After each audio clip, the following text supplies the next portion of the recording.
పితా పుత్ర పవిత్రాత్మ నామమున ఆమెన్. ప్రభు మీతో ఉండునుగాక, మీ ఆత్మతో ఉండునుగాక. లూకా శుభవార్త 2వ అధ్యాయము పవిత్ర వచనములు 8 నుండి 12 వరకు. ఆ ప్రాంతమున గొర్రెల కాపరులు రాత్రివేళ పొలములో గొర్రెల మందలను కాయుచూ ఉండిరి. దేవదూత వారి ఎదుట ప్రత్యక్షమాయెను. ప్రభు మహిమ వారిపై ప్రకాశింపగా వారు మిక్కిలి భయభ్రాంతులైరి. దేవదూత వారితో ఇట్లనెను, మీరు భయపడవలదు. సమస్త ప్రజలకు పరమానందము కలిగించు శుభ సమాచారమును మీకు వినిపించెదను. నేడు దావీదు నగరమున మీకు ఒక రక్షకుడు పుట్టెను. ఆయన క్రీస్తు ప్రభువు. శిశువు పొత్తిగుడ్డలలో చుట్టబడి పశువుల తొట్టిలో పరుండబెట్టబడి ఉండుట మీరు చూచెదరు. ఇది మీకు ఆనవాలు అనెను. ఇది క్రీస్తు సువిశేషము. క్రీస్తువా మీకు స్తుతి కలుగునుగాక.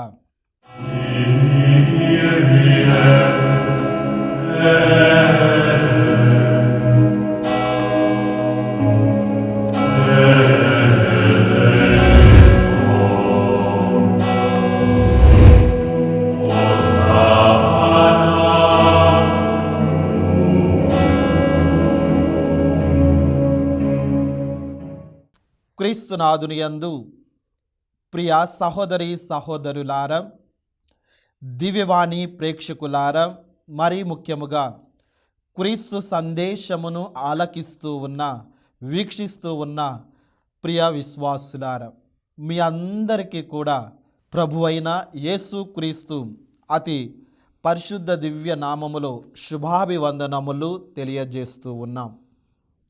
ప్రియ సహోదరి సహోదరులారా, ఈరోజు మనందరము కూడా ధ్యానిస్తూ ఉన్నటువంటి అంశము, ఈనాటి సువిశేష పఠనము మనందరికీ కూడా ధ్యానించమని ఆహ్వానము పలుకుతున్నటువంటి అంశము, రక్షకుని రాక వరాల వేడుక.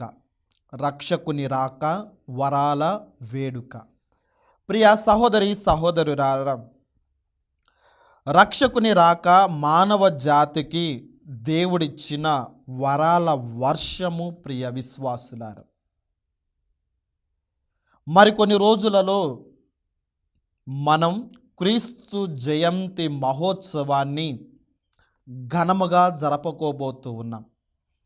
మరి ముఖ్యముగా ఈ సంవత్సరము క్రీస్తు జయంతి 2025 జూబిలీ వేడుకలు కూడా మనం జరుపుకుంటూ ఉన్నాం.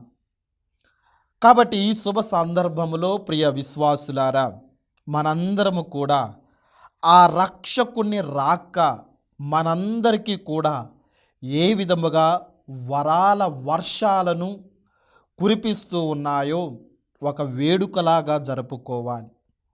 ఈ యొక్క రక్షకుని రాక వరాల వేడుక అనేది మనందరము కూడా ఈ యొక్క క్రీస్తు జయంతి 2025 సంవత్సరములో ఒక దీవెనకరముగా మారాలి, పొందుకోవాలి అంటే ఈరోజు మనందరము కూడా ధ్యానించాల్సినటువంటి అనేక అంశాలు ఇమిడి ఉంటూ ఉన్నాయి. ప్రియ సహోదరి సహోదరులారా, మనం పునీత పౌలు గారు ఎఫెసీలకు రాసిన లేఖ ద్వారా 2వ అధ్యాయము 8వ వచనములో రక్షణ అనేది దేవుని వరము అని మనకు తెలియజేస్తూ ఉన్నది. రక్షణ అనేది దేవుని వరము. ప్రియ విశ్వాసులారా, మరి ఆ రక్షకుడు ఎందుకు ఈ లోకములో మానవుడిగా జన్మించాడు? ఆ లోక రక్షకుడు ఆ పరలోకమును వీడి ఈ భూలోకములో ఎందుకు కాలు మోపుతూ ఉన్నాడు? ప్రియ సహోదరి సహోదరులారా, అనేక అంశాలు ఉంటూ ఉన్నాయి. ఎందుకు ఆ లోక రక్షకుడు ఈ లోకములో మానవుడిగా జన్మించాడో అనేక విషయాలు, ప్రధానమైనటువంటి విషయాలు చాలా ఉన్నాయి ప్రియులారా. అందులో ఈరోజు మనం 3 విషయాలను ధ్యానం చేద్దాం. కాబట్టి ముందుగా ప్రియ సహోదరి సహోదరులారా, రక్షకుని రాక ప్రేమను పంచి మనలను రక్షించటానికి.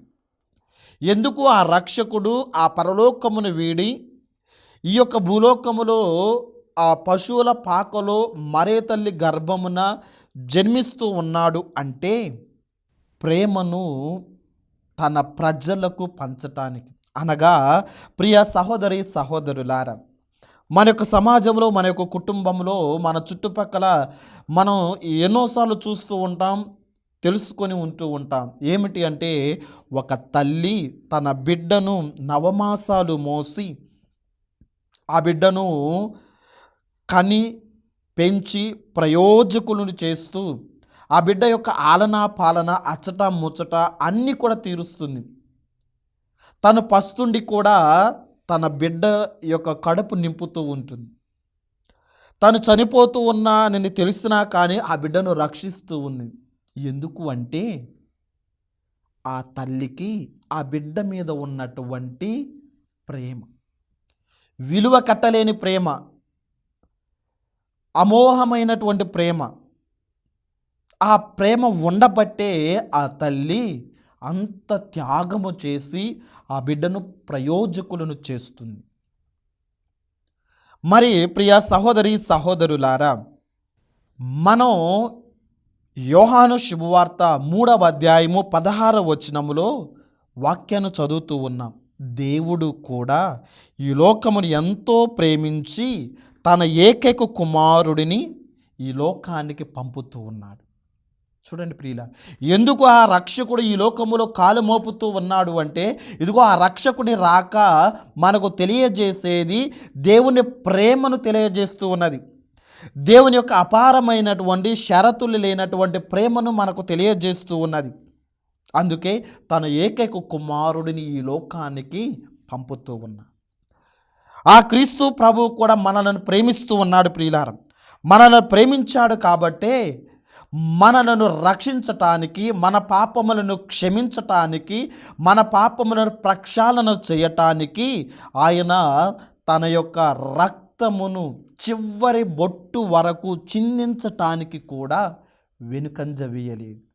చూడండి ప్రియ విశ్వాసులారా, ఆ దేవుని ప్రేమ విలువ కట్టలేనిది, తల్లి ప్రేమ కంటే ఎన్నో రెట్లు అధికమైనది. అందుకే ప్రియ సహోదరి సహోదరులారా, నిన్ను నన్ను రక్షించటానికి, నిన్ను నన్ను పాపపు ఊబి నుండి పవిత్రతలోకి నడిపించటానికి, నిన్ను నన్ను పాతాళములోకి పోతున్నటువంటి నిన్ను నన్ను పరలోకములో చేర్చటానికి మన కొరకు ఆయన ప్రేమామయుడుగా ఈ లోకములో జన్మిస్తూ ఉన్నాడు. అందుకే రక్షకుని రాక ప్రియ విశ్వాసులార వరాల వేడుక, వరాల వర్షం. ఆ రక్షకుని రాక ప్రేమను పంచే ఈ లోకములో మనల్ని రక్షించే ఏకైక సందేశము ప్రియ విశ్వాసులార. అందుకే ప్రేమ మనిషిని కదిలిస్తుంది, ప్రేమ మనిషికి ప్రాణం పోస్తుంది, ఆ ప్రేమ అందరినీ నడిపిస్తుంది. ఆ ప్రేమ మానవ జాతిని లేదా మానవత్వాన్ని నిలబెడుతూ పెంచుతూ ఉంటుంది ప్రియుల. ఆ ప్రేమ లేకపోతే ఈ లోకంలో ఏది కూడా ఉండదు. ఆ ప్రేమ ఉండబట్టే ఇన్ని ప్రశాంతమైన జీవితాలు జీవిస్తూ ఉన్నాం. ఆ ప్రేమ లేని చోటే అనేకమైనటువంటి అల్లరులు, అనేకమైనటువంటి గొడవలు, అనేకమైనటువంటి తగాదాలు, హత్యలు, అనేకమైనటువంటి వివాదాలు ప్రియ విశ్వాసులారా. అందుకే క్రీస్తు ప్రేమ, దేవుని ప్రేమ అవధులు లేని ప్రేమ, షరతులు లేని ప్రేమ, విలువ కట్టలేని ప్రేమ. ఆ ప్రేమను మనం పొందుకోవాలి ప్రియ సహోదరి సహోదరులారా. ఆ ప్రేమకు మనం పాత్రులు కావాలి. అందుకే రక్షకుని రాక ప్రేమను పంచి మనలను రక్షించే ఒక గొప్ప వేడుక, వరాల వర్షము ప్రియ సహోదరి సహోదరులారా. ఇది మొట్టమొదటిది మనం ధ్యానం చేస్తూ ఉన్నది. రెండవది ప్రియ సహోదరి సహోదరులారా, రక్షకుని రాక పాపము నుండి పవిత్రత వైపు నడిపిస్తుంది.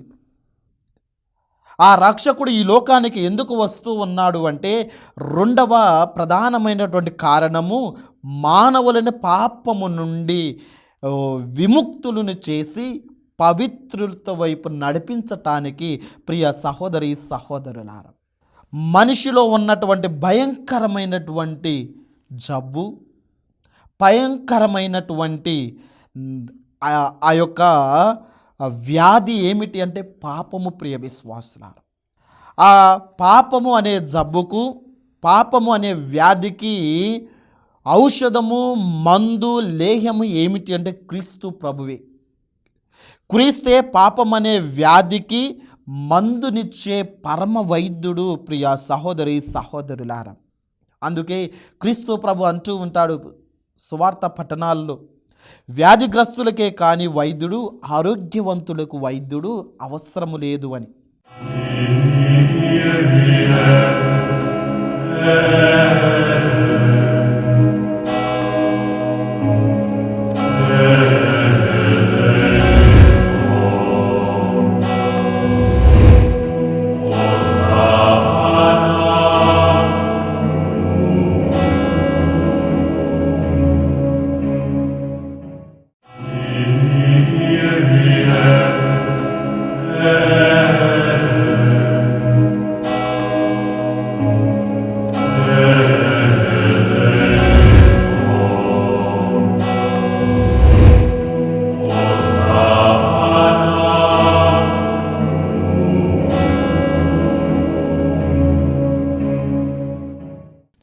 ప్రియ సహోదరి సహోదరులారా, మరొక సందర్భంలో క్రీస్తు ప్రభు అంటూ ఉన్నాడు, నేను పాపులను రక్షించటానికి వచ్చాను కానీ నీతిమంతులని కాదు.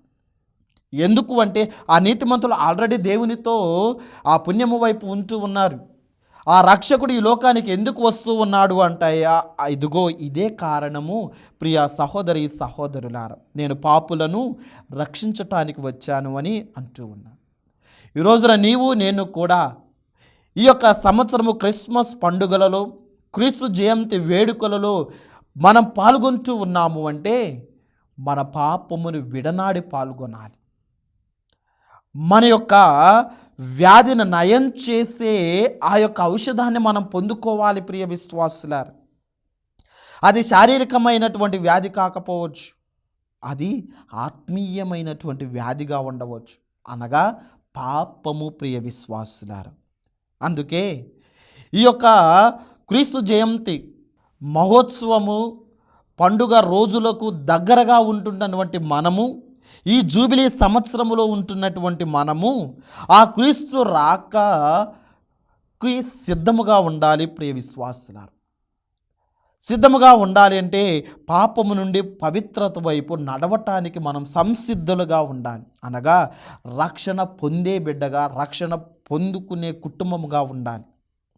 జక్కయ్య చూడండి ప్రియ సహోదరి సహోదరులారా, ఆ పట్టణములో ఉన్నటువంటి అందరికంటే అధికుడు, డబ్బు కలవాడు, మంచి ఉద్యోగం కలిగినటువంటి వాడు, కుటుంబం ఉన్నటువంటి వాడు, కానీ అన్నీ ఉన్నా కానీ తన కుటుంబంలో రక్షణ లేకపోతూ ఉంది, మనశ్శాంతి లేకపోతూ ఉన్నది. ఎందుకు అంటే పాపముకి అంటిపెట్టుకొని ఉంటూ ఉన్నాడు. ప్రియ విశ్వాసులారా, ఎప్పుడైతే క్రీస్తు ప్రభు ఆ కుటుంబంలో అడుగు పెడుతూ ఉన్నాడు, ఎప్పుడైతే ఆ జక్కయ్య ప్రభువా నేను పాపిని, నేను ఎవరికైతే మోసం చేశానో 1 కాదు 2 కాదు 3 కాదు 4 రెట్లు అధికంగా నేను వారికి చెల్లిస్తాను అని పశ్చాత్తాప పడుతూ ఉన్నాడో, ప్రభు ఏమంటూ ఉన్నాడండి, నేడే ఈ ఇంటికి రక్షణ వస్తువు. చూడండి, ఆ ఒక్క జక్కయ్య పశ్చాత్తాపం వలన ఆ కుటుంబం అంతా కూడా రక్షణ పొందుతూ ఉన్నది, ఆ కుటుంబం అంతా కూడా పరిహరించబడుతూ ఉన్నది.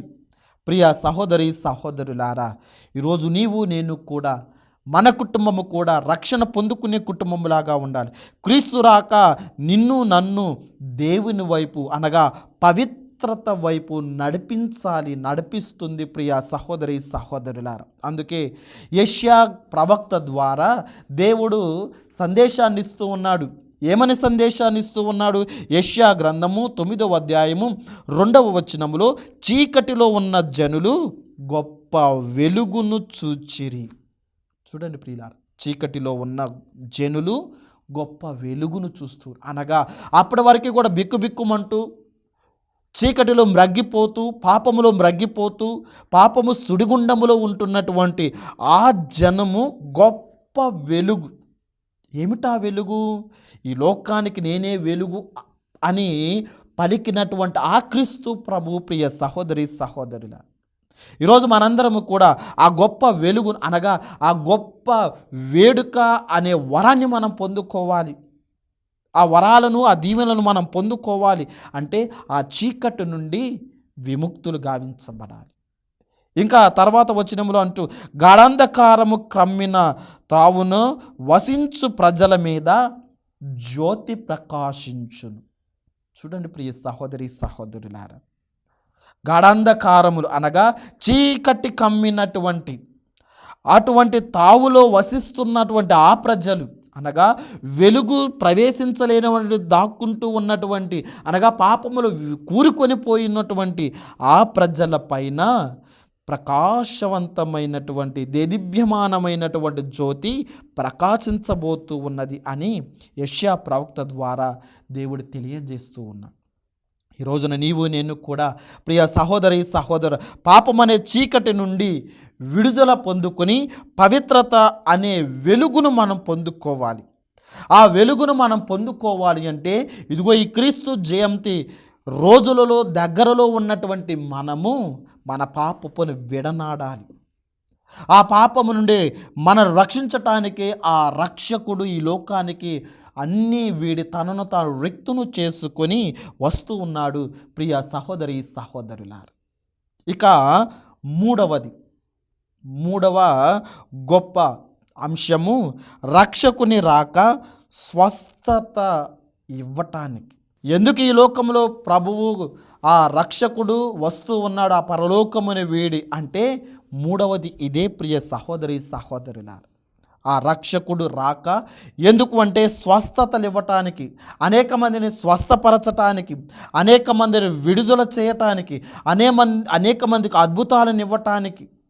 ప్రియ సహోదరి సహోదరులారా, మరి ఆ రక్షకుడు ఈ లోకానికి వస్తూ ఉన్నది ఇవన్నీ మనకు అనుగ్రహించటానికి. మరి ఈ రోజున నీవు నేను ఆత్మ పరిశీలన చేసుకుందాం. ఆ ప్రభువు, ఆ లోక రక్షకుడు ఆ పరలోకముని వీడి ఈ భూలోకములోకి అడుగు పెడుతూ ఉండగా మనం ఆ అద్భుతాలను పొందటానికి సంసిద్ధముగా ఉన్నామా, ఆ స్వస్థత పొందటానికి సంసిద్ధముగా ఉన్నామా అని ప్రతి ఒక్కరము కూడా ఆత్మ పరిశీలన చేసుకోవాలి. ప్రియ సహోదరి సహోదరులారా, ఈ యొక్క వాక్యాన్ని ఆలకిస్తున్నటువంటి మనందరికీ కూడా ప్రభు వాగ్దానం చేస్తూ మరలా జ్ఞాపకం చేస్తూ ఉన్నాడు. ఎందుకు ఆ రక్షకుడు ఈ లోకానికి వస్తూ ఉన్నాడు అంటే స్వస్థతలను ఇవ్వటానికి. ప్రియ సహోదరి సహోదరులారా, ఆ క్రీస్తు ప్రభు అనేక మందికి స్వస్థతను ఇచ్చాడు. ఉదాహరణకి పుట్టిగుడ్డివాడైనటువంటి భర్తమ్మాయికి దృష్టినిస్తూ ఉన్నాడు. ప్రియుల 12 సంవత్సరాల నుండి రక్తస్రావంతో బాధపడుతున్నటువంటి ఆ స్త్రీ అంగీ అంచును తాకగానే స్వస్థత పొందుతూ ఉన్నది. 38 సంవత్సరాలుగా కోనేటి వద్ద పక్షవాతముతో బాధపడుతున్నటువంటి రోగిని స్వస్థపరుస్తూ ఉన్నాడు. అనేక మందికి దయ్యము నుండి విడుదలనిస్తూ ఉన్నాడు. ఇలా ప్రియ సహోదరి సహోదరుల అనేక మంది స్వస్థతలు పొందుకుంటూ ఉన్నారు. ఆయన రాక స్వస్థతనిచ్చే గొప్ప వేడుక ప్రియులారా. మరి ఈ రోజున నీవు నేను కూడా మన కుటుంబాలలో కూడా అనేక మంది అనేక దుష్ట శక్తుల నుండి పట్టి పీడింపవచ్చు. అనేక మంది ఆత్మీయ అంధకారంలో ఉండవచ్చు. అనేక మంది అనేక సమస్యలతో సతమతమవుతూ ఉండవచ్చు. అవన్నీ కూడా నీ నుండి దూరం అవ్వాలి అంటే నీవు ఆ రక్షకుని రాకకు దగ్గర అవుతూ ఉండగా ఆయనకు దగ్గరగా జీవించాలి, ఆయన వాక్కుకు దగ్గరగా జీవించాలి, అనగా ప్రార్థన జీవితము జీవించాలి. ప్రియ సహోదరి సహోదరులారా, మరి ఈ సిద్ధపాటు దినాలలో ఉన్నటువంటి మనం ఇంకా సంసిద్ధముగా ఉండటానికి ప్రయాసపడాలి. ప్రియ సహోదరి సహోదరులారా, మరి ఆ రక్షకుడి వరాలు పొందాలి అంటే మనం మంచి విశ్వాసిగా చేయాల్సినటువంటి కర్తవ్యాలు ఎన్నో ఉన్నాయి. అందులో కొన్ని ఈ రోజున మనం ధ్యానం చేద్దాము. ప్రియ సహోదరి సహోదరులారా, ఆ రక్షకుని రాక ద్వారా ఆ వరాల వేడుక మనం జరుపుకోవాలి అంటే, ఆ వరాల వేడుకకు మనం భాగస్థులు అవ్వాలి అంటే మంచి విశ్వాసిగా ఉంటే సరిపోదు. ఆ మంచి విశ్వాసిగా ఉండి ప్రియ సహోదరి సహోదరులారా, మనం చేయాల్సినటువంటి ఎన్నో ఆత్మీయ కార్యాలు ప్రభు మనకు బయలుపరుస్తూ ఉన్నాడు. ముఖ్యంగా ఈ రోజున మనం చేయాల్సినది హృదయ శుద్ధిని మనం పొందుకోవాలి. ఆ రక్షకుని రాక వరాల వేడుక మనం జరుపుకోవాలి అంటే హృదయాన్ని శుద్ధి చేసుకోవాలి ప్రియులారా.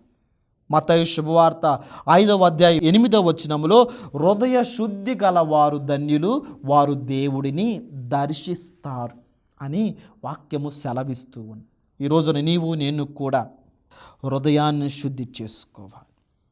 బాప్తిస్మా యోహాను గారు అంటూ ఉన్నారు, ప్రభు మార్గమును సిద్ధము చేయుడని. అనగా హృదయ శుద్ధి మనం గావించబడాలి. హృదయ శుద్ధి మనం కావించబడాలి. ఇది మొట్టమొదటిది. రెండవది, పాపాన్ని విడనాడి పాపము నుండి పారిపోయి ప్రభువుకు దగ్గరగా జీవించాలి. పాపము నుండి పారిపోవాలి ప్రియులారా. పాపాన్ని విడనాడాలి. అప్పుడే ఆ రక్షకుని రాక మనకు వరాల వేడుకగా మారుతుంది. ఆ కృప అనుగ్రహాలు మనం పొందుకుంటాం. ఇక మూడవది, వాక్యాన్ని విని ఆచరించాలి. దేవుని వాక్యాన్ని వినటం మాత్రమే కాదు, ధ్యానించటం మాత్రమే కాదు, ఆ వాక్యానుసారముగా జీవించాలి. యాకోబు పత్రిక 1వ అధ్యాయం 22వ వచనంలో, యాకోబు లేఖ 1వ అధ్యాయం 22వ వచనంలో, వాక్యాన్ని వినేవారిగా మాత్రమే ఉండక ఆచరించేవారిగా ఉండండి అని అంటూ ఉన్నది వాక్యము. ప్రియ విశ్వాసులారా, ఈ రోజున నీవు నేను కూడా వాక్యాన్ని ధ్యానించటం మాత్రమే కాదు, ఆచరించాలి. అప్పుడే మన జీవితాలలో, మన యొక్క కుటుంబాలలో ఆ క్రీస్తు రాక వరాల వేడుకగా మారుతుంది. ఇవన్నీ కూడా ప్రియ సహోదరి సహోదరులారా, మన జీవితాలలో నెరవేరాలి అంటే ప్రార్థనా పరులుగా జీవించాలి. ఆ నిత్యము ప్రార్థించే బిడ్డలుగా జీవించాలి. ఆ ప్రభు బిడ్డలుగా మనం జీవించాలి. కాబట్టి ప్రియ సహోదరి సహోదరులారా, ఈ యొక్క వాక్యాన్ని వింటున్నటువంటి మనందరికీ కూడా ప్రభు ఇచ్చే దైవ గొప్ప సందేశము ఇదే, రక్షకుని రాక వరాల వేడుక. కాబట్టి ఈ యొక్క వాక్యాన్ని వింటున్నటువంటి మనందరినీ కూడా దేవుడు దీవించాలని, మన కుటుంబాలను ఆశీర్వదించాలని, ఆయుర ఆరోగ్యాలు దయచేయాలని, మరీ ముఖ్యంగా ఈ యొక్క క్రీస్తు జయంతి జూబిలీ వేడుకలలో పాల్గొంటున్నటువంటి మనందరం, క్రీస్తు జయంతి మహోత్సవానికి దగ్గర అవుతూ ఉన్నటువంటి మనం, సిద్ధపడుతున్నటువంటి మనందరికీ కూడా ఆ చిన్నారి దివ్య బాల యేసు దీవెనలు అపారముగా మనకు ఉండాలి అని ఈ యొక్క వాక్యం ద్వారా మనం దేవునికి ప్రార్థన చేసుకుందాం. ప్రభు మీతో ఉండునుగాక, మీ ఆత్మతో ఉండునుగాక. సర్వశక్తిగల సర్వేశ్వరుడు పితా, పుత్ర, పవిత్రాత్మ మీ అందరినీ, మీ కుటుంబముల బిడ్డలందరినీ దీవించి కాచి కాపాడునుగాక. ఆమెన్. పితా, పుత్ర, పవిత్రాత్మ నామమున ఆమెన్.